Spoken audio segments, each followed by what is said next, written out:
Assalamualaikum warahmatullahi wabarakatuh. Selamat datang di Bandah Gaib Jawa. Salam hangat untuk kalian semua, para pecinta kisah misteri, cerita rakyat, dan rahasia-rahasia yang tersembunyi di balik kehidupan sehari-hari. Di channel ini, kita akan menyelami cerita-cerita yang berbalut kabut gaib, mitos yang hidup di tengah masyarakat, serta kisah nyata yang sulit dijelaskan dengan logika semata. Siapkan diri kalian, matikan lampu, pasang headset, dan biarkan imajinasi membawa kalian masuk ke dunia yang tak selalu terlihat, namun selalu terasa. Karena di Bandah Gaib Jawa, setiap cerita bukan sekadar kisah. Ia adalah jejak, bisikan, dan bayangan yang mungkin pernah ada di sekitar kita. Wassalamualaikum warahmatullahi wabarakatuh. Namaku Arif. Sudah hampir 8 tahun aku bekerja di toko sumber rejeki milik Pak Haji Suroso. Kalau melihat bangunannya sekarang, 2 lantai, cat oranye terang, papan nama besar yang menyala di malam hari. Rasanya sulit percaya bahwa dulu tempat ini hanya kios kecil beratap seng yang bocor di sana-sini. Dulu, saat hujan turun, kami harus menaruh ember di beberapa sudut karena air menetes tepat di atas tumpukan semen. Stok barang tak seberapa, besi beton hanya 1 ikat. Semen paling banyak 20 sak. Pembeli pun itu-itu saja, tukang bangunan kampung yang berutang dan membayar seminggu kemudian. Sekarang, setiap pagi sebelum matahari tinggi, sudah ada 2 atau 3 truk antre di halaman. Suara mesin diesel bercampur teriakan kuli angkut menjadi musik sehari-hari. Rak-rak besi penuh dengan cat berbagai merek, keramik tersusun rapi seperti di supermarket, dan semen datang hampir tiap 2 hari sekali. Orang-orang bilang, toko Pak Haji adalah yang paling lengkap di kota kecil kami. Pak Haji Suroso sendiri tak banyak berubah dari segi penampilan. Sarung dan kopiah tetap jadi ciri khasnya. Jenggotnya semakin memutih, tapi langkahnya justru makin cepat. Ia hafal harga hampir semua barang tanpa melihat buku. Ia tahu proyek mana yang akan mulai dibangun bahkan sebelum papan izinnya berdiri. Ada rencana pembangunan perumahan di utara pasar, katanya suatu pagi padaku. Kita tambah stok bata ringan. Dan benar saja, 2 minggu kemudian proyek itu resmi diumumkan. Sebagai karyawan lama, aku menyaksikan perubahan itu perlahan. Setelah pulang haji dari Mekah 5 tahun lalu, Pak Haji seperti punya energi baru.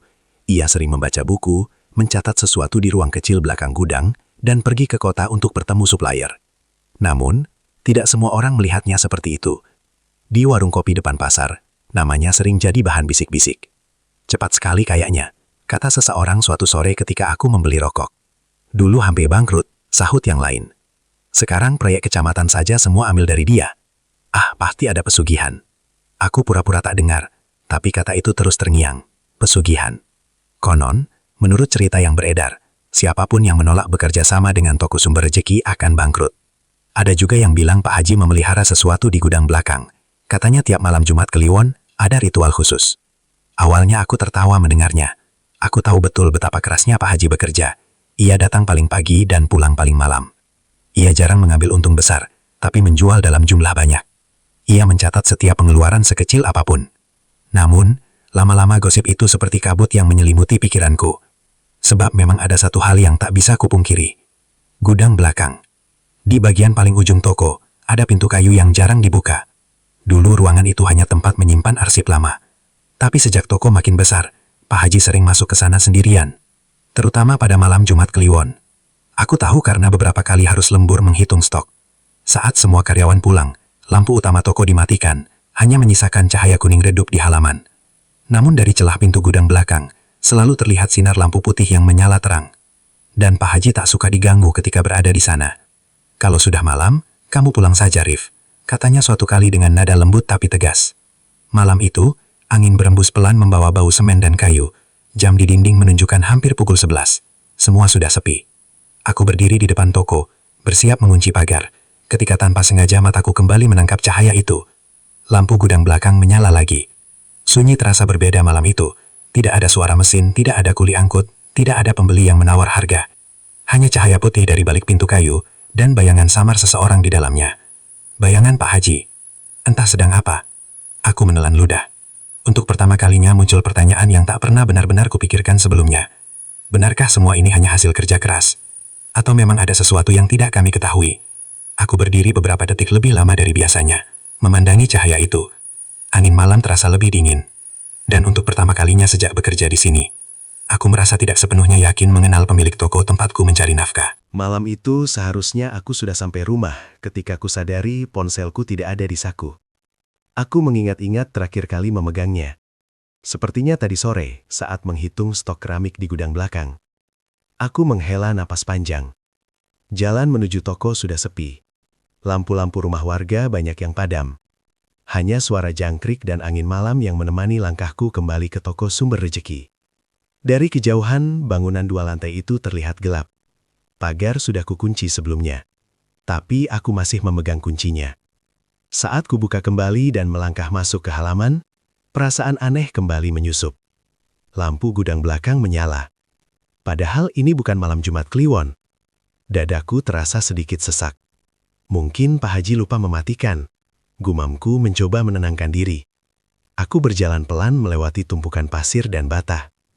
Bau semen yang lembab bercampur dengan udara dingin malam membuat suasana terasa lebih berat. Saat mendekati pintu gudang, aku mendengar sesuatu. Suara lirih. Seperti orang berbicara pelan. Tidak jelas kata-katanya. Hanya gumaman yang terputus-putus. Kadang terdengar seperti doa, kadang seperti orang membaca sesuatu dengan nada datar. Langkahku terhenti tepat di depan pintu. Pintu kayu itu tidak tertutup rapat. Ada celah kecil di sampingnya.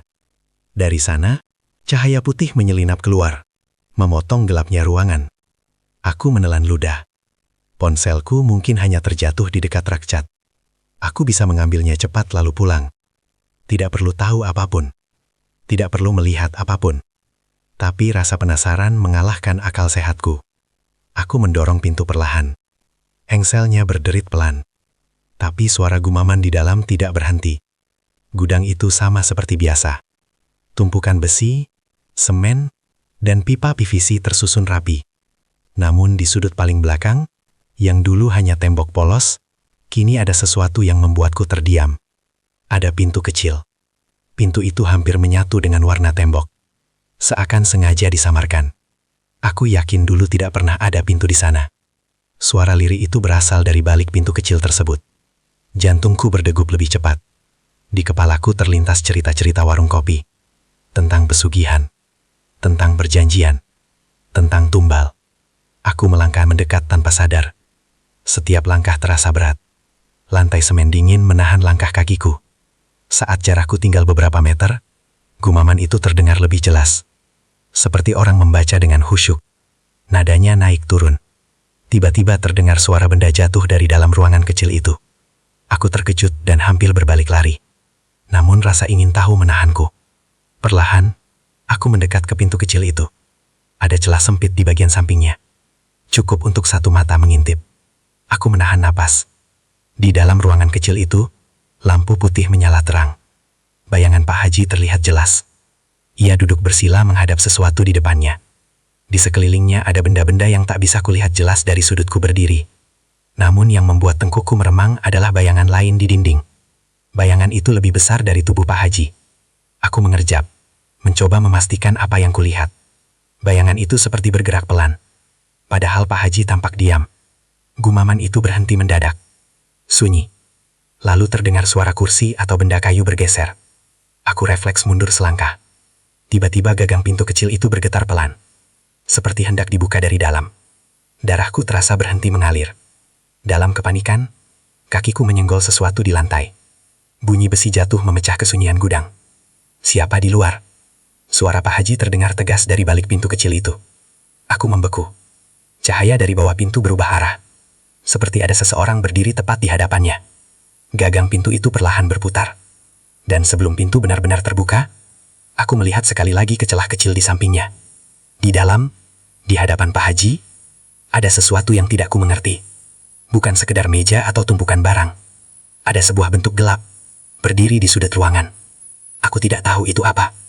Dan saat pintu mulai terbuka, napasku terasa tercekat di tenggorokan. Sejak malam di gudang itu, pikiranku tidak pernah benar-benar tenang.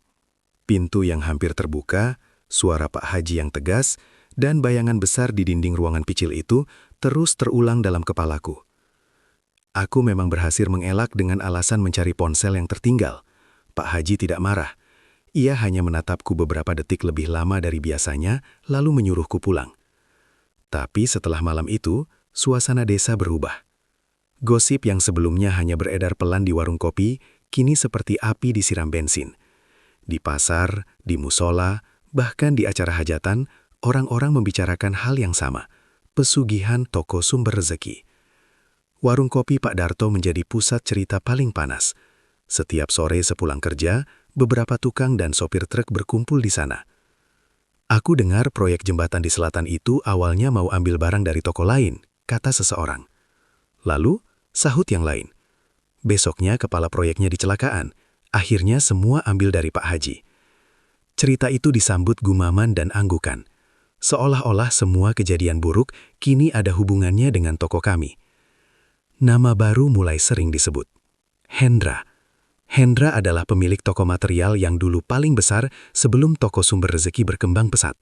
Tokonya kini sepi, banyak rak kosong, beberapa karyawannya sudah berhenti. Suatu sore, saat aku membeli minum di warung kopi, aku melihat Hendra duduk di sudut. Wajahnya tampak lebih tua dari usianya. Ia berbicara dengan suara yang cukup keras untuk didengar semua orang. "Kalian pikir itu wajar?" katanya. "Dulu tokonya kecil. Tiba-tiba semua proyek besar lari ke sana. Mana mungkin tanpa bantuan?" "Bantuan apa, Pak?" tanya seseorang, pura-pura polos. Hendra tersenyum tipis. "Ya, kalian tahu sendiri, di gudang belakangnya itu katanya ada yang dipelihara." Beberapa orang langsung saling pandang. Aku mengepalkan tangan tanpa sadar. "Proyek yang nolak kerja sama-sama dia, pasti ada saja musibahnya," lanjut Hendra. "Itu bukan kebetulan." Kata-katanya seperti racun yang perlahan menyebar. Tidak ada bukti, tidak ada saksi, tapi orang lebih suka cerita menyeramkan daripada penjelasan logis. Keesokan harinya, 2 pelanggan tetap kami membatalkan pesanan. Alasannya tidak jelas, hanya katanya ingin cari suasana baru. Pak Haji hanya tersenyum tenang. "Ada semen dan besi, mau lihat?" Jawaban itu membuat mereka tertawa, tapi tatapan mereka tetap menyimpan curiga. Aku sendiri tidak tahu harus bersikap bagaimana. Di satu sisi, aku tahu Pak Haji bekerja keras. Aku melihat sendiri bagaimana ia mencatat, menghitung, dan merencanakan. Tapi bayangan di dinding malam itu masih menghantuiku. Bagaimana kalau memang ada sesuatu yang tidak ku ketahui? Setiap malam aku sulit tidur. Suara gumaman itu kembali terngiang. Aku mencoba meyakinkan diri bahwa mungkin itu hanya bayangan biasa. Mungkin cahaya lampu yang membuatnya terlihat besar. Tapi semakin aku mencoba berpikir rasional, semakin kuat cerita-cerita dari warung kopi mempengaruhi pikiranku. Suatu pagi, seorang kontraktor datang dengan wajah ragu. "Pak Haji ada?" tanyanya. "Ada di dalam," jawabku. Sebelum masuk, ia berbisik pelan kepadaku. "Rif, benar gak sih cerita itu?" Aku terdiam beberapa detik terlalu lama, dan jeda itu cukup untuk membuatnya semakin ragu. Di luar toko, aku melihat Hendra berdiri di seberang jalan, memandang ke arah kami. Tatapannya tajam, seperti menunggu sesuatu runtuh. Aku mulai sadar, ini bukan lagi sekedar gosip, ini perang diam-diam. Dan yang paling membuatku gelisah bukanlah omongan orang-orang, melainkan kenyataan bahwa aku sendiri belum sepenuhnya yakin pada kebenaran yang harus kubela. Isu yang makin liar membuatku gelisah. Aku butuh jawaban, bukan dari warung kopi, bukan dari Hendra, tapi dari orang yang paling tahu kebenarannya. Suatu malam, setelah toko tutup, aku memberanikan diri tetap tinggal. Pak Haji sedang duduk di kursi kayu dekat meja kasir, menatap buku catatan tebalnya. Wajahnya terlihat lelah, tapi tenang. "Pak," panggilku pelan. Beliau mengangkat kepala. "Belum pulang, Rif. Saya mau tanya sesuatu, kalau boleh." Ia menutup bukunya perlahan. "Tanya saja." Aku ragu sejenak, lalu akhirnya berkata, "Dulu, sebelum toko sebesar ini, bagaimana awalnya, Pak?" Pak Haji tersenyum tipis. Tatapannya tidak marah, justru seperti orang yang sedang membuka lembaran lama. "Dulu?" Ia tertawa kecil. "Dulu, kita hampir bangkrut, Rif." Aku terdiam. Ia mulai bercerita. Waktu pertama membuka toko, ia hanya punya modal dari menjual sawah warisan orang tuanya. Bangunannya kecil, beratap seng berkas.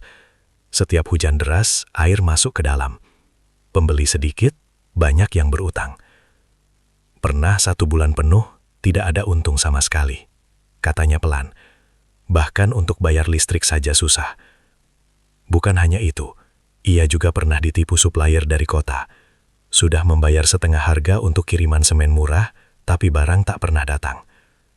Waktu itu saya merasa bodoh sekali, ujarnya. Uang hampir habis. Mau tutup toko rasanya malu. Mau lanjut juga tidak tahu caranya. Aku membayangkan toko kecil yang dulu sering kemasukan air hujan. Tak pernah kusangka keadaannya separah itu. Tapi Bapak tidak menyerah, tanyaku. Pak Haji menggeleng pelan. Menyerah itu mudah, yang sulit itu bangkit. Ia lalu bercerita tentang momen penting setelah ia pulang haji dari Mekah. Di sana katanya ia banyak merenung. Bukan soal kekayaan, tapi soal tanggung jawab dan cara mencari rezeki yang benar. Saya sadar, selama ini saya cuma jualan, tidak pernah benar-benar belajar berdagang. Sepulang dari Tanah Suci, ia membuat keputusan besar.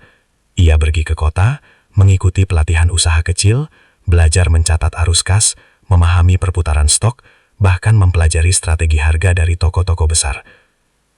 Saya mulai hitung ulang semuanya, katanya sambil menepuk buku catatan di depannya. Barang mana yang cepat laku, mana yang hanya memenuhi rak. Saya kurangi margin, tapi perbanyak volume. Saya bangun hubungan langsung dengan supplier, tidak lagi lewat perantara. Ia juga mulai mendatangi kontraktor satu persatu, bukan menawarkan harga murah saja, tapi kepastian pengiriman tepat waktu. Orang bangun rumah itu tidak bisa menunggu lama, katanya. Kalau semen telat 1 hari, pekerjaan berhenti. Di situ saya ambil kepercayaan. Aku mulai melihat pola yang selama ini tak kusadari. Semua keberhasilan yang tampak tiba-tiba itu ternyata hasil perubahan pelan tapi pasti. Lalu soal gudang belakang, Pak, tanyaku hati-hati. Ia tersenyum tipis. Kamu pikir di sana apa? Aku tidak menjawab. Di sana cuma tempat saya menyusun rencana. Kalau siang terlalu ramai, saya butuh tenang untuk berpikir. Ia menatapku dalam-dalam. Rif, orang lebih suka percaya pesugihan daripada percaya kerja keras. Karena kerja keras itu melelahkan. Kata-katanya menancap dalam benakku. Malam itu aku pulang dengan pikiran yang lebih terang, meski belum sepenuhnya hilang keraguan. Tapi satu hal mulai kupahami. Jika ada pesugihan di toko ini, maka pesugihan itu bukan tentang makhluk gaib, melainkan tentang disiplin yang tidak pernah berhenti, tentang bangun sebelum subuh, tentang mencatat setiap rupiah, tentang berani gagal dan belajar lagi. Dan untuk pertama kalinya sejak gosip itu merebak, aku mulai merasa, mungkin bayangan yang kulihat malam itu bukanlah sesuatu yang mistis. Mungkin hanya bayangan dari seseorang yang sedang membangun masa depannya dalam diam. Malam Jumat Kliwon itu datang lagi. Sejak percakapanku dengan Pak Haji tentang masa lalunya, pikiranku memang sedikit lebih tenang. Namun rasa penasaran tentang ruangan kecil di gudang belakang belum benar-benar hilang. Apalagi setelah isu di desa semakin liar. Orang-orang menunggu sesuatu terjadi, seolah-olah toko ini hanya soal waktu sebelum terbongkar rahasianya. Malam itu aku sengaja menawarkan diri lembur. Biar saya yang hitung stok besi, Pak, kataku. Pak Haji hanya mengangguk. Seperti biasa, sekitar pukul 10 malam toko sudah tutup. Karyawan lain pulang. Halaman sepi. Angin bertiup pelan membawa bau pasir dan kayu. Dan seperti yang sudah kuduga, lampu gudang belakang menyala. Aku berdiri beberapa saat di antara tumpukan semen. Jantungku berdegup lebih cepat. Kali ini aku tidak ingin hanya mengintip sekilas dan lari. Aku ingin memastikan sendiri. Langkahku pelan mendekati pintu gudang. Tidak ada suara aneh. Tidak ada bau dupa. Tidak ada suara mantra seperti yang sering dibayangkan orang-orang. Aku masuk ke dalam gudang. Di sudut belakang, pintu kecil itu tertutup, tapi cahaya terang terlihat dari celah bawahnya. Aku mendekat. Tidak ada bayangan besar seperti sebelumnya. Hanya suara kertas dibalik dan sesekali bunyi spidol menulis di papan. Aku menahan napas, lalu mengintip dari celah samping. Apa yang kulihat membuatku terdiam. Ruangan itu bukan tempat ritual. Dindingnya penuh dengan papan tulis besar. Di atasnya tertulis angka-angka, grafik garis yang naik turun, daftar nama proyek, dan jadwal pengiriman. Ada peta kecil kota dengan beberapa titik diberi lingkaran merah. Di lantai tidak ada sesajen, tidak ada simbol aneh, hanya tumpukan map, laptop terbuka, dan kalkulator besar. Pak Haji duduk bersila di depan papan, memegang spidol. Ia sedang menghitung sesuatu, lalu menulis angka baru di sudut papan. Kalau harga semen naik bulan depan, kita amankan stok sekarang, gumamnya pelan. Gudang timur bisa diperluas, tambah 1 truk lagi tahun depan. Aku terpaku. Di salah satu papan tertulis besar, target 3 tahun, cabang kedua. Ada juga daftar strategi. Margin tipis, volume besar. Kontrak tetap dengan 5 kontraktor utama. Dana cadangan 6 bulan operasional. Diversifikasi ke bahan finishing.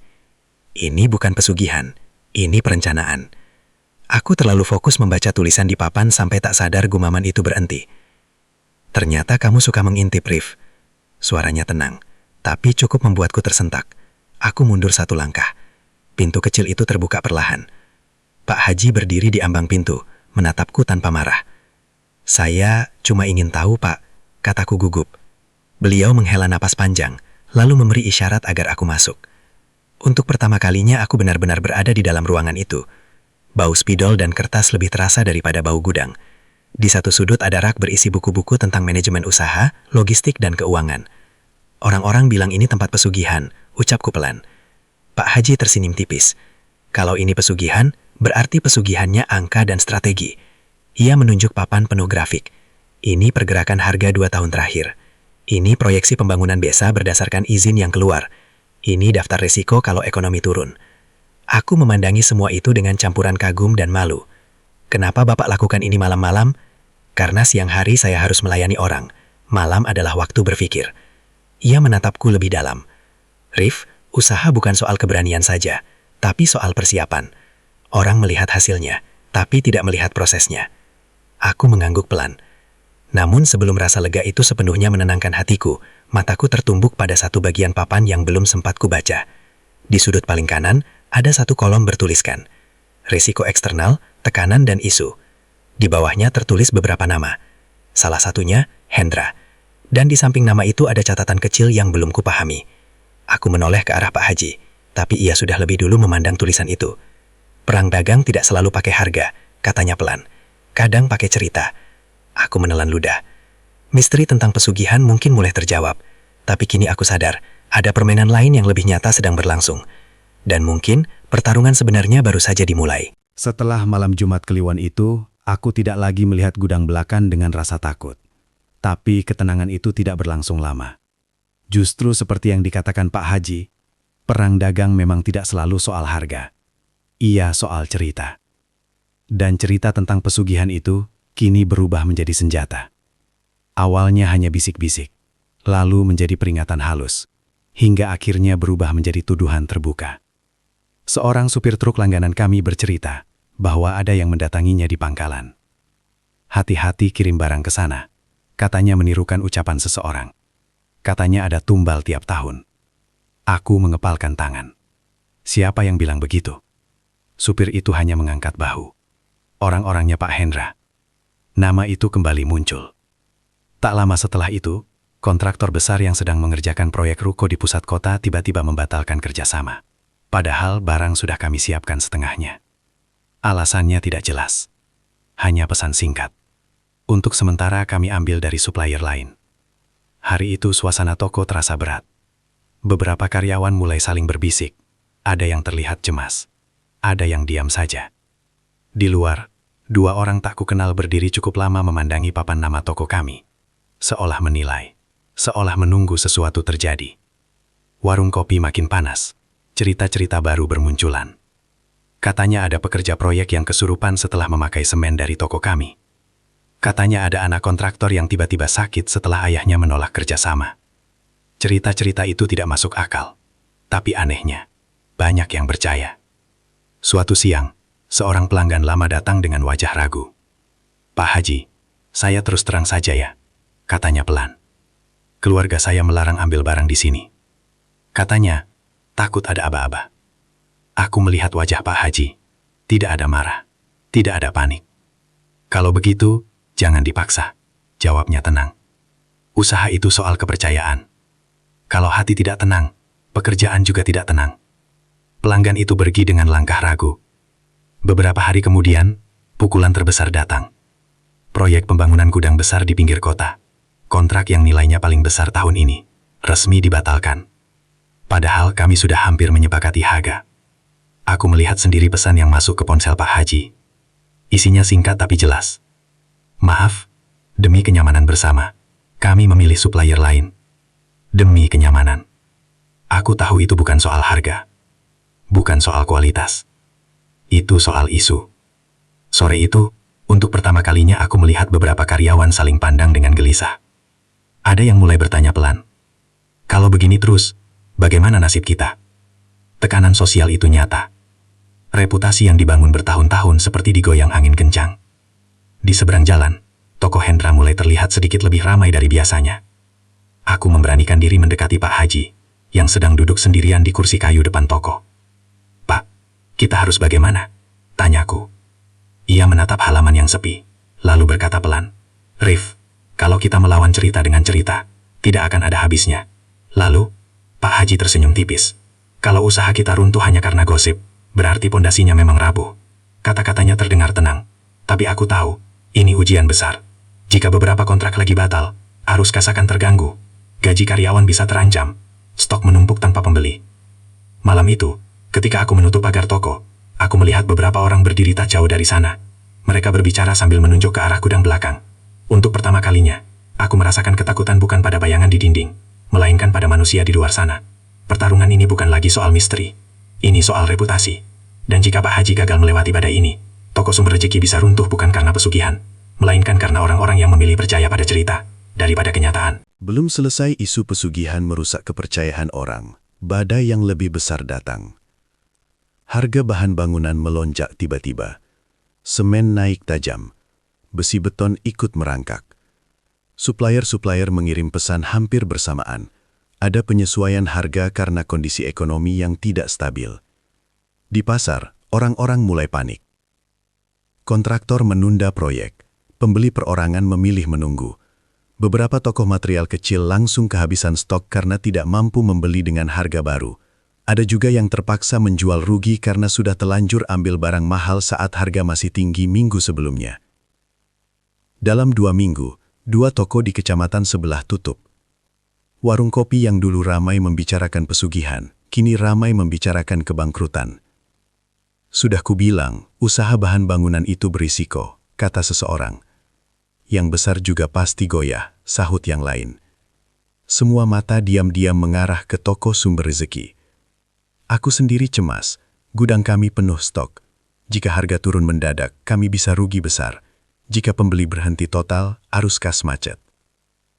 Namun berbeda dari toko lain, suasana di dalam toko kami tidak panik. Pak Haji justru terlihat lebih sibuk dari biasanya, tapi bukan dengan wajah takut. Ia membuka kembali papan strategi di gudang belakang. Ia menghitung ulang cadangan dana. Ia memeriksa kontrak lama.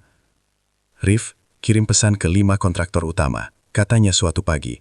Tawarkan harga tetap untuk 2 bulan, sesuai kesepakatan lama. Bukannya harga sekarang naik, Pak? Tanyaku heran. Ia mengangguk. Karena itu mereka akan butuh kepastian. Ternyata, jauh sebelum krisis ini terjadi, Pak Haji sudah mengamankan stok saat harga masih rendah. Ia menyimpan cadangan barang untuk beberapa bulan ke depan. Ia juga menyiapkan dana darurat, seperti yang pernah kutemukan tertulis di papan, dana cadangan 6 bulan operasional. Sementara toko lain kebingungan mencari barang, gudang kami masih terisi. Sementara toko lain menaikkan harga mendadak, kami tetap stabil. Perlahan, kontraktor yang sebelumnya menjauh mulai kembali menghubungi. Pak Haji, stok besi masih ada. Kalau ambil sekarang harganya tetap. Jawabannya selalu tenang. Masih ada. Kita ikuti kesepakatan. Aku melihat sendiri perubahan itu. Mobil-mobil proyek kembali parkir di halaman. Truk kembali antre. Karyawan yang sempat khawatir kini bekerja dengan wajah lebih ringan. Di warung kopi, cerita mulai berubah arah. Heran juga ya, kok tokonya tetap kuat. Mungkin memang manajemennya rapi. Nama pesugihan masih disebut, tapi nadanya tidak lagi penuh keyakinan.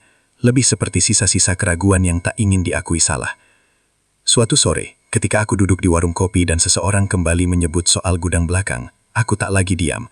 Kalau memang pesugihan, kataku tegas, kenapa tokonya kuat karena stok dan harga stabil? Itu bukan soal gaib, itu soal hitungan. Beberapa orang terdiam. Pak Haji sudah siapkan cadangan jauh sebelum harga naik. toko lain tidak. Untuk pertama kalinya aku berbicara tanpa ragu. Aku akhirnya benar-benar memahami apa yang ia maksud malam itu. Pesugihan itu bukan makhluk tak terlihat. Pesugihan itu adalah disiplin mencatat ketika orang lain malas menghitung. Pesugihan itu adalah menyimpan cadangan ketika orang lain menghabiskan semua keuntungan. Pesugihan itu adalah berpikir 3 langkah ke depan ketika yang lain hanya melihat hari ini. Beberapa minggu kemudian, satu lagi toko besar mengumumkan penutupan sementara. Namun toko Sumber Rezeki tetap berdiri. Bahkan, perlahan reputasi yang sempat goyah mulai pulih. Kontraktor yang dulu membatalkan kerjasama kini kembali dengan sikap lebih hormat. Di halaman toko yang kembali ramai, aku berdiri memperhatikan aktivitas karyawan. Truk keluar masuk, debu berterbangan, suara teriakan kuli terdengar hidup. Pak Haji berdiri di sampingku. "Lihat Rif," katanya pelan. "Badai itu bukan untuk menghancurkan, kadang untuk menunjukkan mana bangunan yang pondasinya kuat." Aku mengangguk. Kini aku tidak lagi melihat gudang belakang sebagai ruang misteri. Aku melihatnya sebagai ruang perang, tempat strategi disusun, risiko dihitung, dan masa depan direncanakan. Dan untuk pertama kalinya sejak semua ini dimulai, aku merasa yakin sepenuhnya. Kebenaran mungkin lambat terlihat, tapi ketika badai datang, ia akan berdiri paling tegak. Badai itu akhirnya berlalu. Harga bahan bangunan mulai stabil. Proyek-proyek yang sempat tertunda kembali berjalan. Truk-truk pengangkut semen kembali hilir mudik di depan toko. Halaman toko Sumber Rezeki tak lagi sepi seperti beberapa bulan sebelumnya. Dan yang paling terasa berubah adalah suasana desa. Gosip tentang pesugihan mulai mereda. Tidak benar-benar hilang, tapi kehilangan tenaga. Orang-orang yang dulu paling lantang berbicara, kini lebih banyak diam. Fakta sudah berdiri di depan mata. Ketika toko lain tutup, toko Pak Haji tetap bertahan. Warung kopi kembali ramai, tapi topiknya bukan lagi soal makhluk gaib, melainkan soal strategi usaha, harga stok, dan bagaimana menghadapi kenaikan biaya. Suatu sore, ketika matahari hampir tenggelam, aku duduk bersama Pak Haji di bangku kayu depan toko. Angin membawa bau pasir dan cat tembok. Suasana terasa damai. "Rif," katanya pelan, "kamu masih ingat waktu pertama kali dengar isu pesugihan itu?" Aku tersenyum kecil. "Ingat, Pak. Bahkan saya sempat ragu." "Itu wajar," jawabnya tenang. "Manusia lebih mudah percaya pada hal yang dramatis daripada hal yang sederhana." Aku memandang ke arah gudang belakang. Kini pintunya sering terbuka, tidak lagi terasa misterius. "Menurut Bapak," tanyaku, "apa sebenarnya arti rezeki?" Pak Haji terdiam sejenak, lalu berkata pelan, "Rezeki itu bukan cuma soal uang. Rezeki itu kepercayaan. Rezeki itu kesempatan. Rezeki itu orang-orang yang mau bekerja bersama kita." Ia menunjuk ke arah karyawan yang sedang tertawa sambil memindahkan keramik. "Kalau kita jaga amanah, rezeki akan ikut terjaga. Tapi kalau kita cari jalan pintas, mungkin cepat naik, tapi cepat juga jatuh." Aku mengangguk pelan. Kini aku benar-benar mengerti. Beberapa hari kemudian, sesuatu yang tak kuduga terjadi. Hendra datang ke toko. Ia berdiri canggung di depan kasir. Wajahnya tidak setegang dulu. Aku mendekatinya. "Mau cari apa, Pak?" tanyaku. Ia menarik napas panjang. "Saya mau bicara dengan Pak Haji." Tak lama kemudian, mereka duduk berhadapan di ruang depan. Aku tidak mendengar seluruh percakapan mereka, tapi aku melihat wajah Hendra yang awalnya keras, perlahan melunak. Saat ia keluar, langkahnya tidak lagi penuh amarah. Beberapa hari setelah itu, terdengar kabar bahwa toko Hendra mulai menjual sisa stoknya dan berencana membuka usaha baru yang lebih kecil, tanpa ambisi terlalu besar. Tidak ada permusuhan, tidak ada balas dendam. Hanya waktu yang memberi pelajaran. Toko Sumber Rezeki sendiri terus berkembang.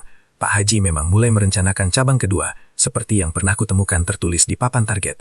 Tapi ia tetap sederhana, tetap datang paling pagi, tetap mencatat sendiri laporan keuangan. Ia tidak pernah membicarakan keberhasilan dengan nada sombong. Suatu malam, aku kembali berdiri di depan gudang belakang. Lampunya menyala seperti biasa. Namun kini tidak ada rasa takut, hanya rasa hormat. Aku teringat semua yang terjadi.